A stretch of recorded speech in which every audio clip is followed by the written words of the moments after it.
میں بہک سکوں یہ مجال کیا، میرا رہنما کوئی اور ہے۔ نحمدہ ونصلی علی رسولہ النبی الکریم الامین، اما بعد فاعوذ باللہ السمیع العلیم من الشیطان الرجیم، بسم اللہ الرحمن الرحیم۔ قال اللہ تبارک و تعالی فی القرآن الحکیم، ان اللہ وملائکتہ یصلون علی النبی یا ایہا الذین آمنوا صلوا علیہ وسلموا تسلیما۔ الصلاۃ والسلام علیک یا رسول اللہ وعلی آلک واصحابک یا نبی اللہ۔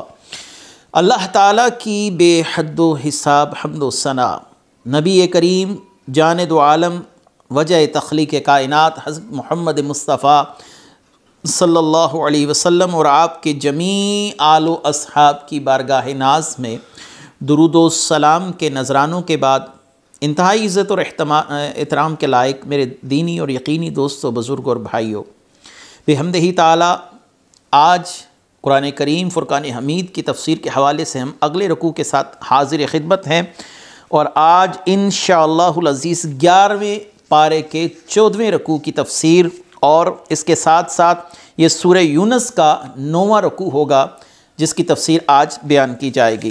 اللہ تبارک و تعالی قرآن کریم فرقان حمید میں ارشاد فرماتے ہیں، سورہ یونس کی آیت مبارکہ کا نمبر شمار ہے 83۔ اللہ تعالیٰ ارشاد فرماتے ہیں، فما آمن لموسیٰ الا ذریۃ من قومہ علی خوف من فرعون وملائہم ان یفتنہم وَإِنَّ فِرْعَوْنَ لَعَالٍ فِي الْأَرْضِ وَإِنَّهُ لَمِنَ الْمُسْرِفِينَ۔ تو فرعون اور اس کے درباریوں کی خوف کی وجہ سے موسیٰ علیہ السلام پر اس کی قوم میں سے چند لوگوں کے علاوہ کوئی ایمان نہ لایا، اس ڈر سے کہ فرعون انہیں تکلیف میں ڈال دے گا، اور بے شک فرعون زمین میں تکبر کرنے والا تھا۔ فما آمن لموسیٰ، حضرت موسیٰ علیہ السلام کی معجزات کی صورتحال کو دیکھنے کے بعد بھی بہت سے لوگ اسلام نہ قبول کر سکے، نہ انہوں نے قبول کیا بوجہ خوف۔ تو یہاں پر رسول اللہ صلی اللہ علیہ وآلہ وسلم کو بہت ہی تسلی اور تشفیع دی گئی کہ اے محبوب صلی اللہ علیہ وسلم، اگر لوگوں نے آپ کے معجزات دیکھے اور بجز چند لوگوں کے کسی نے اسلام قبول نہ کیا، تو یہ صورتحال تو پہلے انبیاء علیہم السلام کے ساتھ بھی واقع ہو چکی ہے۔ اصل میں یہ آیت مبارکہ رسول اللہ صلی اللہ علیہ وسلم کو تسلی اور تشفیع دی جا رہی ہے کہ ایمان لانے والوں کی تعداد اس وقت بھی کافی قلیل تھی جب تمام انبیاء علیہم السلام نے انہیں اپنے معجزات کے ساتھ حجت اتمام کر کے دکھایا، لیکن ان لوگوں کے دل نہ پھرے۔ تو آپ اتنے معاملات کے ساتھ جو ہیں وہ پریشان مت ہوں، آپ کو تسلی دی گئی، استقامت کا معاملہ آپ صلی اللہ علیہ وسلم کے لیے بیان کیا گیا۔ اور اس سے ایک بات اشارتاً بھی معلوم ہوئی کہ انبیاء سابقین کے واقعات ہوں یا صالحین کے واقعات ہوں، ان کو بیان کرنے سے دل کو استقامت حاصل ہوتی ہے۔ امام کشیری رحمۃ اللہ علیہ نے سیدنا جنید بغدادی رضی اللہ تعالی عنہ کا ایک قول نقل فرمایا کہ ہم صالحین کے واقعات اس لیے سنتے اور بیان کرتے ہیں، اس سے اللہ تعالیٰ دلوں کو استحکام عطا فرماتا ہے، ما نثبت بہ فؤادک، کہ ہم آپ پر اس لیے پہلوں کے واقعات بیان کرتے ہیں۔ قرآن کہہ رہا ہے کہ آپ کے دل کو ثابت قدمی نصیب ہو، اگر ثابت قدمی پہلے سے ہی ہے تو اس پر آپ کو استقامت نصیب ہو، یعنی اسی حال پر آپ قائم رہیں۔ رسول اللہ صلی اللہ علیہ وسلم کو تسلی اور تشفیع دی گئی۔ سیدنا جنید بغدادی نے بھی یہی فرمایا کہ صالحین کے واقعات سے دلوں کو استقامت نصیب ہوتی ہے۔ رسول اللہ صلی اللہ علیہ وسلم پر پہلے حضرت نوح علیہ السلام کا واقعہ کچھ تفصیلی بیان کیا گیا، اس کے بعد چند انبیاء علیہ السلام کا اجمالی ذکر کیا گیا۔ اب حضرت موسیٰ علیہ السلام کے واقعے کو تفصیل کے ساتھ پھر سے بیان کیا جا رہا ہے۔ حضرت موسیٰ علیہ السلام کے واقعے میں کئی مقامات پر آپ کو اللہ تبارک و تعالیٰ کی قدرت کے بڑے بڑے مظاہر دیکھنے میں نظر آتے ہیں۔ فرعون کی بدبختی نظر آتی ہے، تکالیف اور پریشانیوں کے معاملات نظر آتے ہیں، بنی اسرائیل کی ہٹ دھرمی نظر آتی ہے، ان لوگوں کا اللہ تعالیٰ کی اطاعت کرنے میں حیل و حجت سے کام لینا، یہ معاملات نظر آتے ہیں۔ یہ تمام واقعات چونکہ ایک نبی کی تبلیغ کے اندر جامعیت جو نظر آ رہی ہے ہمیں موسیٰ علیہ السلام کی زندگی میں، رسول اللہ صلی اللہ علیہ وسلم کو اس واقعات سے تسلی و تشفی دی جا رہی کہ اگر کفار آپ کی بات نہیں مانتے تو یہ ان کی ریت پہلے سے چلی آ رہی ہے۔ انبیاء نے معجزات دکھائے ہیں، معجزات دکھانے کے بعد بھی ان قوموں نے انبیاء کی تائید اور تصدیق نہیں کی، تو یہ صورتحال پہلے بھی ہو چکی ہے۔ پھر حضرت موسیٰ علیہ السلام کو جس طرح کے دشمن سے واسطہ پڑا، بدبخت ترین شخص تھا آپ صلی اللہ علیہ وآلہ وسلم نے، اگر ابو لہب، ابو جہل اور دیگر کفار مکہ کا مقابلہ کیا ہے تو ایسے انبیاء علیہم السلام پہلے بھی ان تکالیف اور پریشانیوں سے گزرتے رہے ہیں۔ یعنی ہر جہد سے حضرت موسیٰ علیہ السلام کا واقعہ ایک جامع واقعہ ہے جس میں مختلف نوعیتوں سے تسلی اور تشویق کے پہلو موجود ہے۔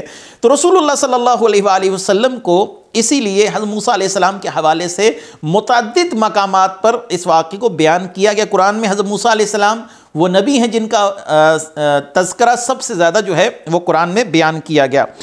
تو اللہ تعالیٰ نے فرمایا کہ فرعون اور اس کے درباریوں کے خوف کی وجہ سے موسیٰ علیہ السلام پر چند لوگ ہی ایمان لائے، اور اس ڈر سے کہ انہیں فرعون تکلیف دے گا۔ بے شک فرعون زمین میں تکبر کرنے والا تھا۔ فرعون کا تکبر اس سے بڑھ کر کیا ہوگا کہ اس نے اپنے لیے ربوبیت کا دعویٰ کر دیا کہ میں خدا ہوں، میں رب ہوں، میری پرستش کی جائے۔ یہاں پر ایک دو مسائل جو ہیں وہ مفسرین کو پیش آئے ہیں۔ کیا فرعون کے دور میں بت پرستی ہو رہی تھی؟ اور کیا فرعون کے دور میں اگر بت پرستی ہو رہی تھی تو فرعون نے جو خود ربوبیت کا دعویٰ کیا اس دعوے کی کیا حقیقت ہے؟ تو اس کے دو جوابات دیے جا سکتے ہیں۔ ایک تو یہ ہے کہ فرعون کی قوم میں یہ بیماری بھی لاحق تھی کہ وہ بتوں کی پرستش کرتے تھے، لیکن وہ فرعون کو سب سے بڑا خدا سمجھتے تھے۔ یعنی تمام خداؤں میں بڑا خدا نعوذ باللہ فرعون کو سمجھا جاتا تھا۔ یا ایک قول یہ بھی ہے کہ وہ تمام کے تمام لوگ جن بتوں کی پرستش کر رہے تھے وہ اصل میں فرعون ہی کا بت تھا جس کی پرستش کی جاتی تھی۔ اللہ و رسولہ عالم، مفسرین نے یہاں پر اپنے اپنے خیالات کا اظہار فرمایا، حقیقت حال اللہ تعالیٰ بہتر جانتے ہیں۔ فرعون نے کہا کہ میں خدا ہوں، اور اس سے بڑھ کر تکبر کیا ہو سکتا ہے؟ جب وہ حد سے بڑھا تو اللہ تعالیٰ نے اس کو تباہ و برباد کر دیا۔ وقال موسیٰ یا قوم ان کنتم آمنتم باللہ فعلیہ توکلوا ان کنتم مسلمین فقالوا علی اللہ توکلنا ربنا لا تجعلنا فتنة لقوم الظالمین ونجنا برحمتک من القوم الکافرین۔ اور موسیٰ نے کہا اے میری قوم، اگر تم اللہ پر ایمان لائے ہو، اگر تم مسلمان ہی ہو تو اسی پر بھروسہ کرو۔ انہوں نے کہا ہم نے اللہ ہی پر بھروسہ کیا۔ اے ہمارے رب، ہمیں ظالم لوگوں کے لیے آزمائش نہ بنا، اور ہم اپنی رحمت فرما کر ہمیں کافروں سے نجات عطا فرما۔ حضرت موسیٰ علیہ السلام نے اپنی قوم سے فرمایا اگر تم اللہ پر ایمان لاتے ہو تو اسی پر بھروسہ کرو۔ اللہ تعالیٰ اپنے فرما بردار بندوں کی مدد کرتا ہے، دشمنوں کو ہلاک کرتا ہے۔ تسلی ہے، تشفیع ہے۔ اس آیت سے ثابت ہوا کہ اللہ پر بھروسہ کرنا کمال ایمان کا تقاضا ہے۔ حضرت موسیٰ علیہ السلام کی قوم نے جواب دیتے ہوئے عرض کی کہ ہم اللہ ہی پر بھروسہ کرتے ہیں اور اس کے علاوہ کسی اور پر بھروسہ نہیں کرتے۔ اور پھر اپنے رب سے دعا کرتے ہوئے عرض گزار ہوئے وہ لوگ جو حضرت موسیٰ علیہ السلام پر ایمان لا چکے تھے، اے ہمارے رب، ہمیں ظالموں کے لیے آزمائش نہ بنا، یعنی انہیں ہم پر غالب نہ کر، ظالم کو ہم پر غلبہ نہ عطا فرما، ان گناہوں کی وجہ سے ہمیں ہلاک نہ فرمانا۔ وہ یہ گمان نہ کریں کہ وہ حق پر ہیں اور یوں ان کی سرکشی اور کفر میں اضافہ ہوگا۔ ظالم کو جب غلبہ ملتا ہے تو اس کی سرکشی میں اضافہ ہوتا ہے، اس کے عناد میں اضافہ ہوتا ہے، اور وہ اپنے کفر پر اڑا رہتا ہے، اور اس کے ہاں یہ غلبہ پانا ہی اس کے صحیح ہونے کی دلیل ہوتی ہے۔ تو یہاں پر دعا کی کہ یا اللہ انہیں ہم پر غلبہ نہ عطا فرما تاکہ ان کی سرکشی اور کفر اور عناد میں مزید اضافہ نہ ہو، یا اللہ انہیں ہم سے ہٹا دے۔ اور اگلی آیت مبارکہ ہے وَأَوْحَيْنَا إِلَىٰ مُوسَىٰ وَأَخِيهِ أَن تَبَوَّعَ لِقَوْمِكُمَا بِمِصْرَ بَيُوتًا وَاجْعَلُوا بَيُوتَكُمْ قِبْلَةً وَأَقِيمُوا الصَّلَاةَ وَبَشِّرِ الْمُؤْمِنِينَ۔ اور ہم نے موسیٰ اور اس کے بھائی کو وہی بھیجی کہ مصر میں اپنی قوم کے لیے مکانات بناؤ اور اپنے گھروں کو نماز کی جگہ بناؤ اور نماز قائم رکھو، مسلمانوں کو خوشخبری سناؤ۔ نماز کا حکم، نماز ہر شریعت کے اندر لازم قرار دی گئی۔ یہاں پر بھی کیا ہے کہ موسیٰ علیہ السلام اور حضرت ہارون علیہ السلام کو حکم دیا جا رہا ہے کہ آپ اپنی قوم کو حکم دیجئے کہ وہ اپنے گھروں میں چھپ کر نماز پڑھیں تاکہ فرعونیوں کے شر اور ایذا سے محفوظ رہیں۔ دیکھیں، جب اہل اسلام اور اہل ایمان کا غلبہ نہ ہو تو ان ایام کے احکام جداگانہ ہے، اپنے گھروں میں چھپ کر نماز پڑھی جائے۔ رسول اللہ صلی اللہ علیہ وسلم نے جب ابتدا میں دعوت کی اور دعوت کو پھیلانا شروع کیا اور چند لوگ مسلمان ہوئے تھے تو اس وقت بھی مسلمان چھپ کر اپنی عبادات کر رہے تھے۔ قرأت قرآن یا جتنا بھی قرآن نازل ہوا تھا یا جو بھی عبادات کا طریقہ کار تھا وہ اس وقت ظاہراً نہیں کیا جاتا تھا۔ اللہ تبارک و تعالیٰ کی کروڑ رحمتیں نازل ہوں صحابہ اکرام پر، بالخصوص سیدنا عمر فاروق رضی اللہ تعالیٰ عنہ پر، کہ آپ کے اسلام لانے سے اسلام کو ایک نیا غلبہ ملا، آپ کے اسلام لانے سے اسلام کا زور ظاہر ہوا، آپ کے اسلام لانے سے کفار پر رعب اور دبدبہ قائم ہوا، اور آپ کے اسلام لانے سے مسلمانوں نے کھل کر بیت اللہ میں آ کر نماز پڑھنا شروع کی۔ یہ غلبہ ابتدان نہیں تھا۔ رسول اللہ صلی اللہ علیہ وسلم نے اللہ تعالیٰ سے اس غلبے ہی کے لیے دعا مانگی، اللہم اعز الاسلام بعمر بن الخطاب، یا اللہ اسلام کو عزت دے، یعنی اسلام کو غلبہ عطا فرما عمر بن خطاب رضی اللہ تعالیٰ عنہ کے ذریعے۔ اور اس سے چند فقہی احکامات بھی ثابت ہوئے۔ وہ احکامات کیا ہیں؟ کہ گھر بنانا یہ انبیاء علیہم السلام کی سنت ہے۔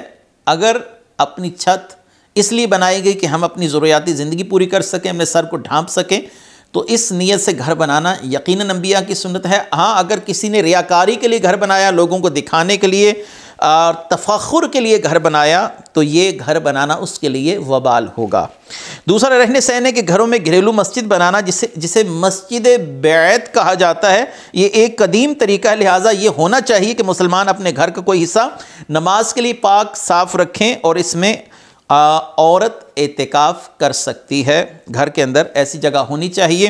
تیسرا، یہ خوف کے وقت چھپ کر گھروں میں نماز پڑھنا جائز ہے، کیونکہ بنی اسرائیل اسی دور سے گزر رہے تھے کہ انہیں چھپ کر نماز پڑھنی پڑتی تھی۔ مصیبت کے وقت اچھی خبر سنانی چاہیے تاکہ لوگوں کا حوصلہ بڑھے اور مایوسی دور ہو۔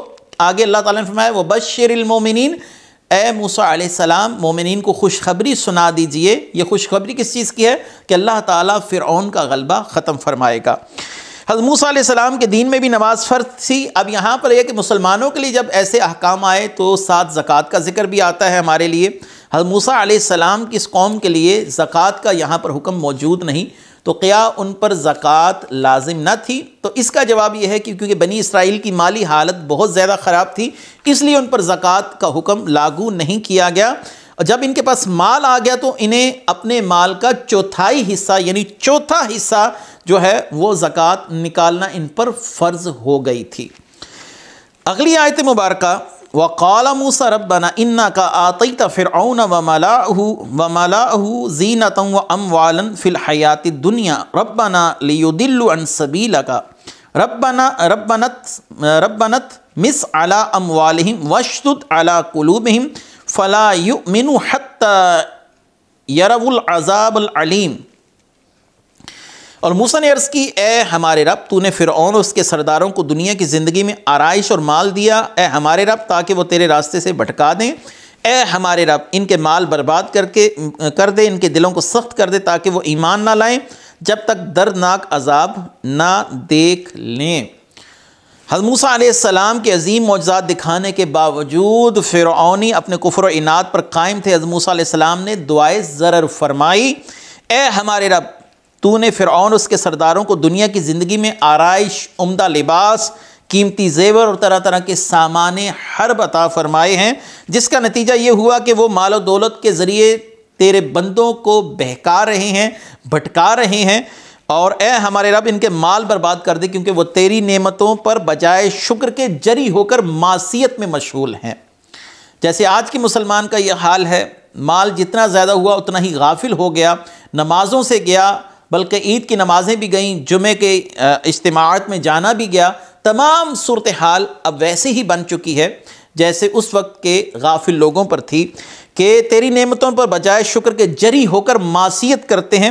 حضرت موسیٰ علیہ السلام کی یہ دعا قبول ہوئی اور فرعونیوں کے درہم و دینار وغیرہ پتھر کے بن گئے، اور یہ ان 9 نشانیوں میں سے تھیں، 9 آیات، 9 بینات، یہ جو 9 نشانیاں ہیں یہ ان میں سے ایک تھی کہ اللہ تبارک و تعالیٰ نے فرعونیوں کے دراہم اور دینار وغیرہ کو پتھر کا بنا دیا تھا۔ وَشْدُدْ عَلَىٰ قُلُوبِهِمْ، جب موسیٰ علیہ السلام ان لوگوں کے ایمان لانے سے مایوس ہوئے تب آپ نے ان کے لیے دعائے ضرر فرمائی، اور ایسا ہی ہوا کہ وہ غرق ہونے تک ایمان نہیں لائے۔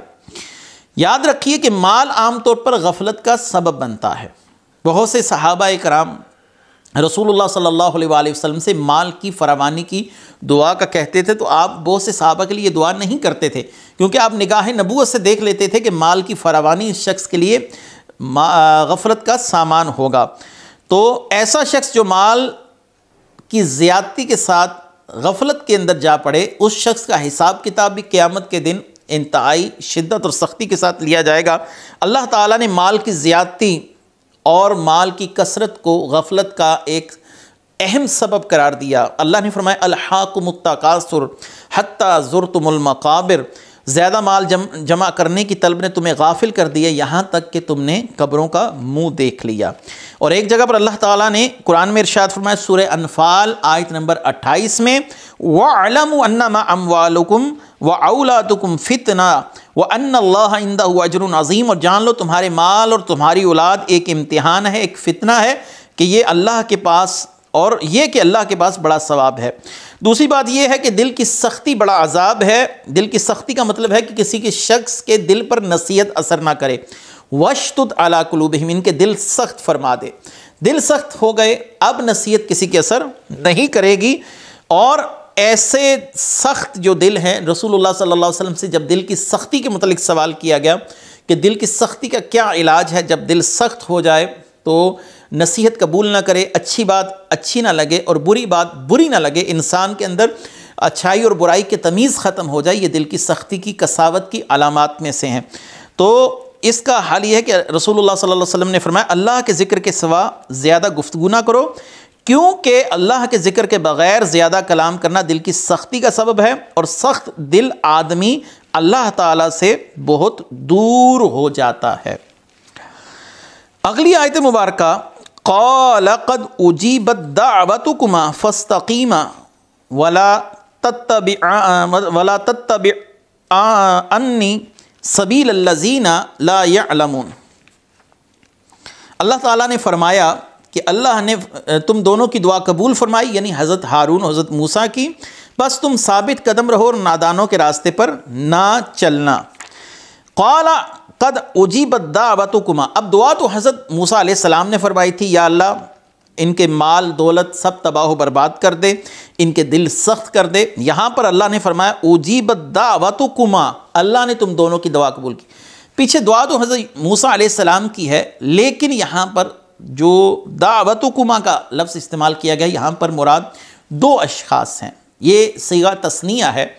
اللہ تعالیٰ نے تم دونوں کی دعا قبول کی۔ حضرت موسیٰ دعا کرتے جا رہے تھے، حضرت ہارون علیہ السلام آمین کہتے جا رہے تھے۔ آمین خود ایک دعا ہے، اس لیے یہاں پر دعوتکما استعمال ہوا۔ فاستقیما ولا تتبعانی سبیل الذین لا یعلمون، پس تم ثابت قدم رہو، نادانوں کے راستے پر نہ چلنا۔ حضرت ہارون اور حضرت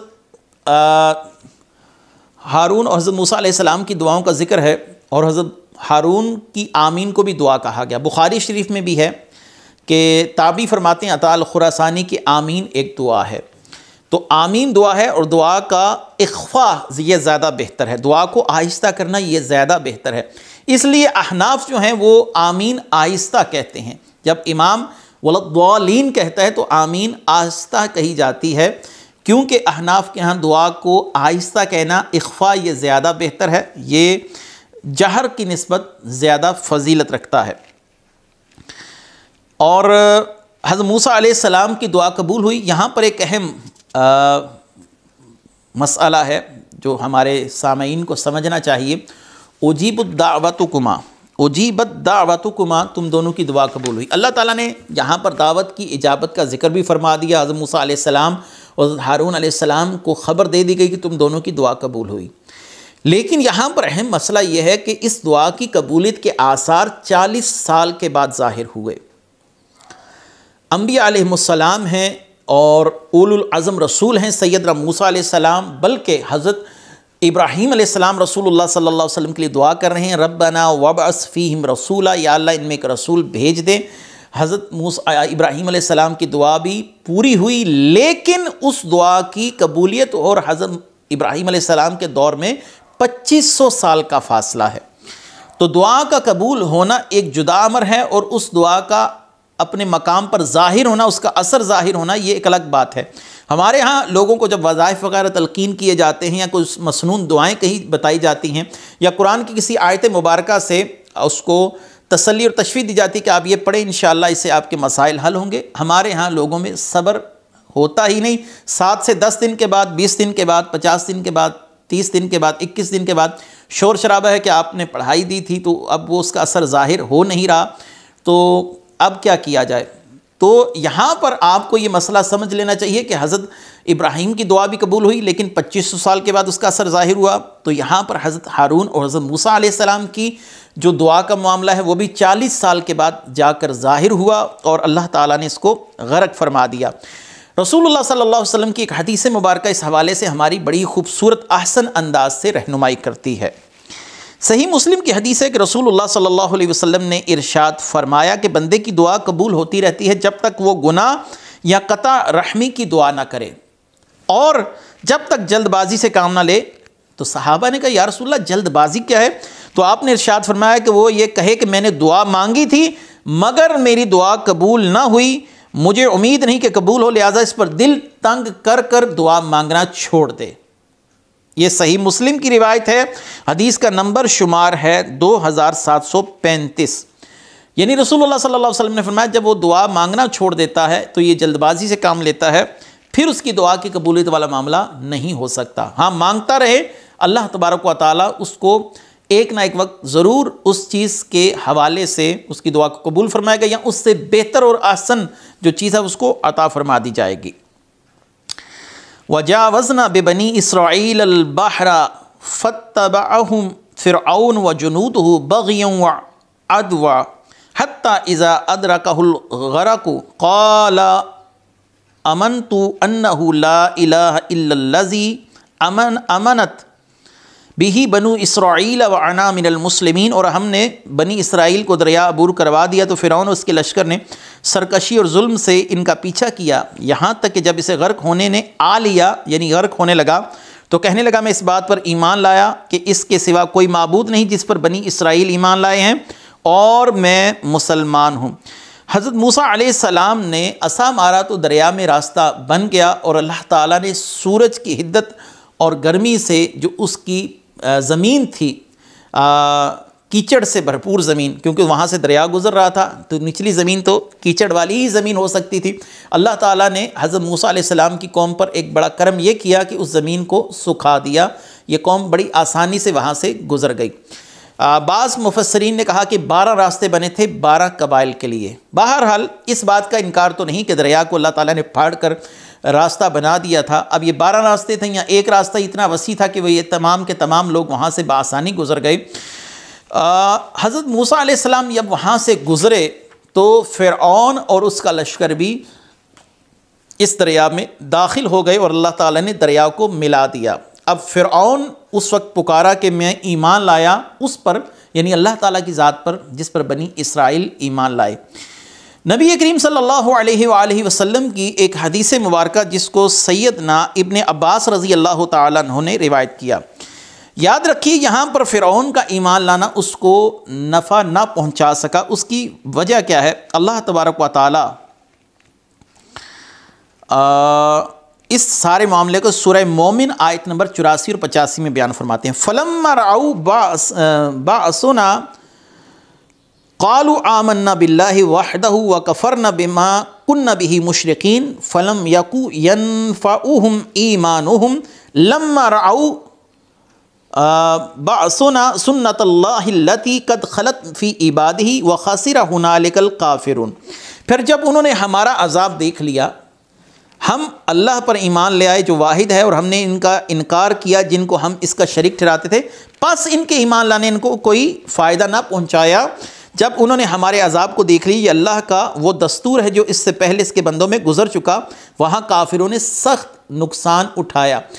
رسول اللہ صلی اللہ علیہ وسلم کی حدیث ہے، جب انسان پر توبہ کا دروازہ کھلا، جب اس پر غرغرہ کی حالت آ گئی، یعنی اب اس نے ملک الموت کو دیکھ لیا، اس سے غیب پوشیدہ نہ رہا، اس کے سامنے فرشتے ظاہر ہو گئے، اس حال میں ایمان لانا اس کو نفع نہیں دے گا۔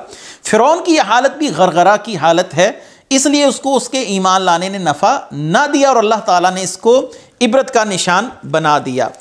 تو آقا کریم صلی اللہ علیہ وآلہ وسلم کی یہ حدیث مبارکہ ہے۔ ابن عباس رضی اللہ تعالیٰ عنہ سے جب اللہ تعالیٰ نے فرعون کو غرق کیا تو اس نے کہا میں اس پر ایمان لایا جس پر بنی اسرائیل ایمان لائے، تو جبریل نے کہا اے محمد صلی اللہ علیہ وسلم کاش آپ اس وقت دیکھتے جب میں سمندر کے کیچڑ اس کے منہ میں ڈالا تھا، اس خوف سے کہ اس پر اللہ کی رحمت ہو جائے۔ دیکھیے یہاں پر معاملہ یہ ہے کہ اب غرغرہ کی حالت ہے اور وہ اللہ تبارک و تعالیٰ کی وحدانیت کا اقرار کرنا چاہ رہا ہے۔